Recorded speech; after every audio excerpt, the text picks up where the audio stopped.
Hello, welcome to the Zia Cooking Kitchen. My name is Carrie and we are creating an iconic meal today, and that is sausage gravy and biscuits. Yes, that is such a lovely, lovely, wonderful meal.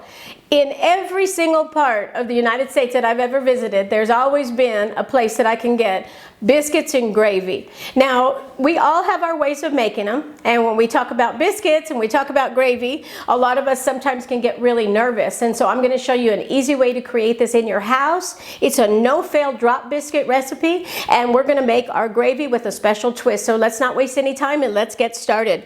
Today we are going to be making our drop biscuits. We're going to be preheating our oven to 400 degrees, and we've got that going. So I added 2 full cups of all-purpose flour to my to my mixing bowl. Now remember, this is something that you can create in your home, and you don't need to mix it. There's no rising, there's no kneading. It's the easiest way that you can do it. So what I'd like you to do is follow along, and remember, in the description box I'm going to have all these measurements. So sit back and enjoy yourself, and let's get these biscuits going. If you're joining us for the first time, make sure you click subscribe, because I want to see you back in the kitchen, and I want you to be notified every single time I put out a delicious new recipe. So we've got 2 cups of all-purpose flour, and I'm going to show you how easy and quick this is to make. We are going to mix our dry ingredients together, and today I'm using a half of a teaspoon of salt, plain old salt. We'd like a little bit of flavor added in there for our leveling agents, or for our ability to get the rise out of it. We're going to be using a 1 teaspoon of baking powder, and we are using a half teaspoon of baking soda. Those 2 combined together are going to give us a nice fluffy biscuit. Now I'm using whole milk, and I know I talk fast, but again, the measurements you'll find below. But if you find yourself wanting to replace your whole milk, you can use buttermilk, but you're going to omit the baking soda, because the buttermilk will have the acid that you need to get those light fluffy biscuits. Go ahead and add in all of your dry ingredients, and you want to mix that well. Get it all incorporated. Now, something I like to add for an extra touch when I'm making biscuits is to add a little bit of cheese. Now, sometimes we'll find that we see some savory recipes that will have garlic and cheddar, but today I'm using some Gouda cheese, and I'm going to add that in directly to my dry ingredients. We're going to mix that up and get it all coated. Now, I like to add that. You can skip the cheese if you want, but I'm going to tell you, if you do decide to skip it, you're going to want to add about a 1/4 cup more of your dairy from your milk to make sure that you have a nice, good, wonderful, flavorful biscuit. All right, we've got that going. Now this is where it gets fun. What I did is I melted 8 tablespoons of butter, and I'm using salted butter today. Use the butter that makes you happy, but make sure you use real butter. Margarine isn't going to work in this recipe. So what I did is I melted it in a bowl, and this is my wet ingredients. And if you'll notice that this is a no egg drop biscuit. This is a wonderful biscuit to make, because this is an old-time recipe. This is something you would make when you're out on the cow camp, out on a ranch.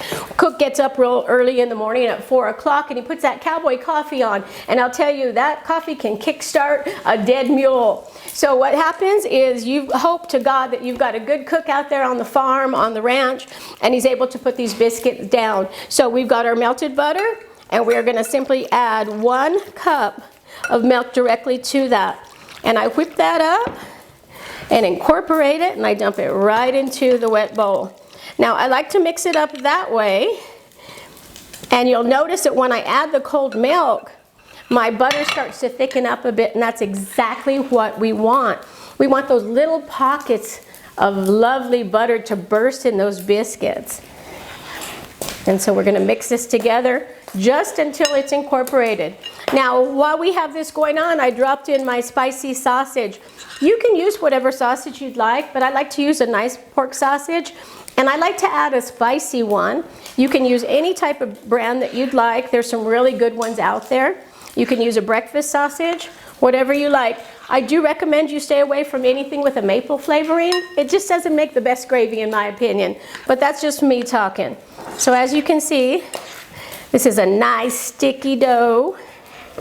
Making sure everybody gets a look at that. And really, you don't want to mix it too much. And this is how easy it is. We are literally going to be doing drop biscuits. And all we're gonna do is take that dough we just created and we're gonna just drop it down just as such. No rolling needed at all. This is the easiest way to make biscuits. And these biscuits are good. And that is quick and easy. You can make them as big or as small as you'd like. I like to have, probably this batch can give me about 8 up to 12 depending on what size I make. You can make real big ones. This biscuit, drop biscuit dough is also great for making pot pies. So if you cook something up in a skillet, you can drop the biscuits on top and put it in the oven and bake that up. And in 10 or 15 minutes, you'll have a beautiful, beautiful crust on top of your pot pie. Getting back to these biscuits. Biscuits and gravy, as we talked about in the beginning, were a favorite. And a lot of people have their own ways of making them. And that's lovely because I like to learn from everybody along the way.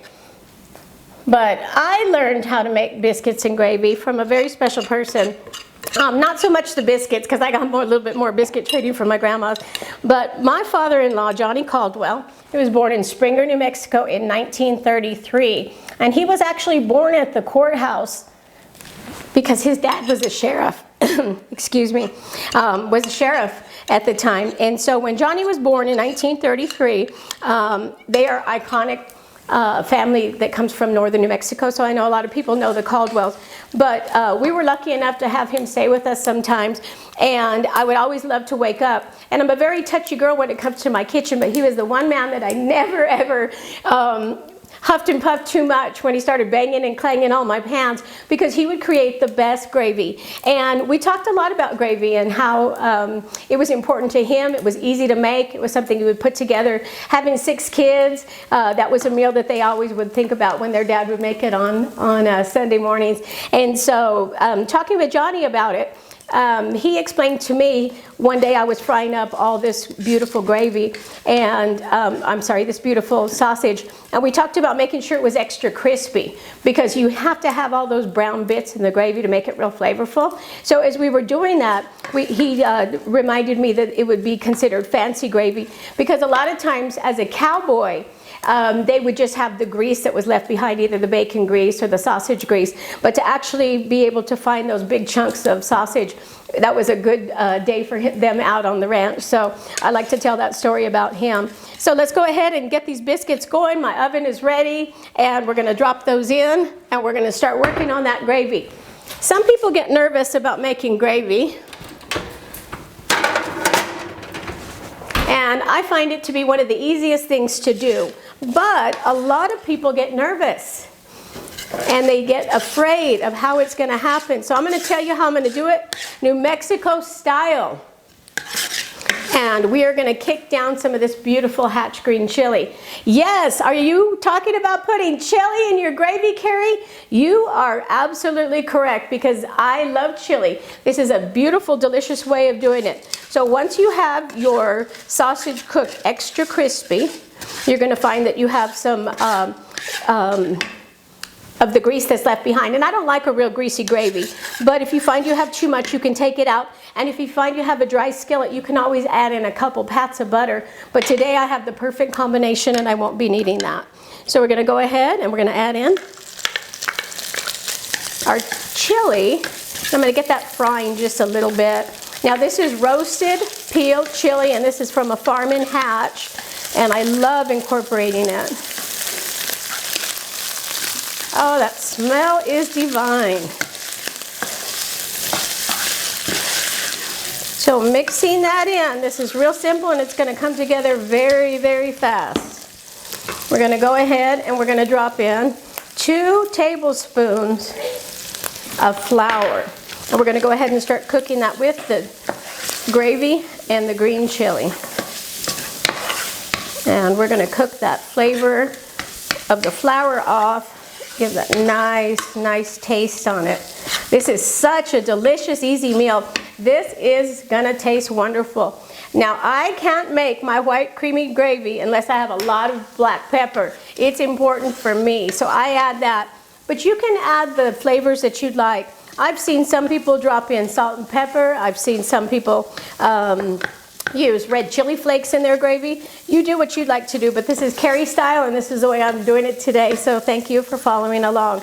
Now that we have that going, and you can take a look there, we're going to go ahead, and I'm going to suggest that this cooks for about 2 minutes.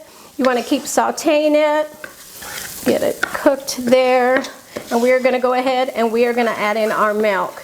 Now this is going to be a white cream gravy, and I'm using a full milk, full fat milk.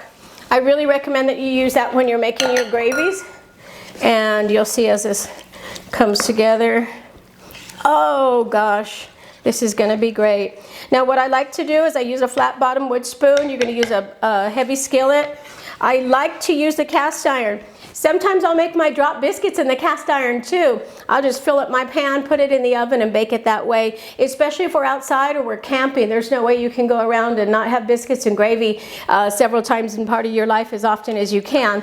Now, when my grandfather would make biscuits, we would have sausage gravy, my Albuquerque grandparents, they would serve it on toast, and he called it SOS. And I'm not going to say exactly what that stood for, but he was in the Army, and he said that that was one way that they always would sometimes, you know, just have their big stacks of bread, and they would just make the toast, and they would throw that on. So we won't say what that SOS stands for because we're a family show. We're stirring this up together. This is beautiful. Now you just want to keep on whisking, make sure the lumps stay out. It looks delicious. The biscuits are rising. The roosters are crowing. We've got a lot of things going on. All right, let's take a look at those biscuits so I can show you how pretty they look.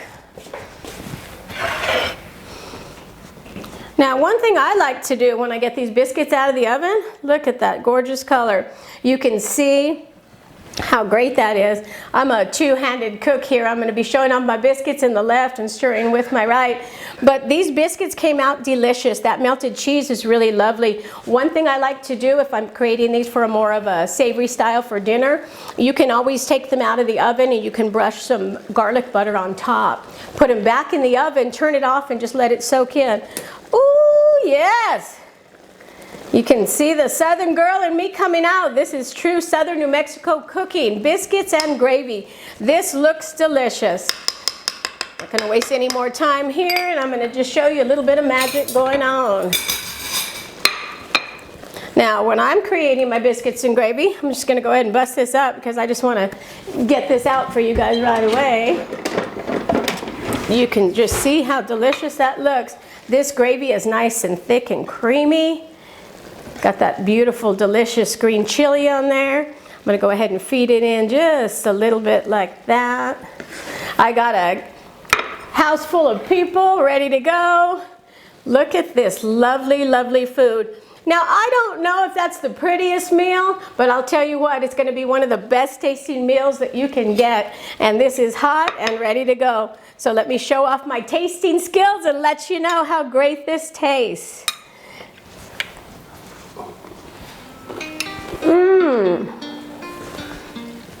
Oh my gosh, that is awesome!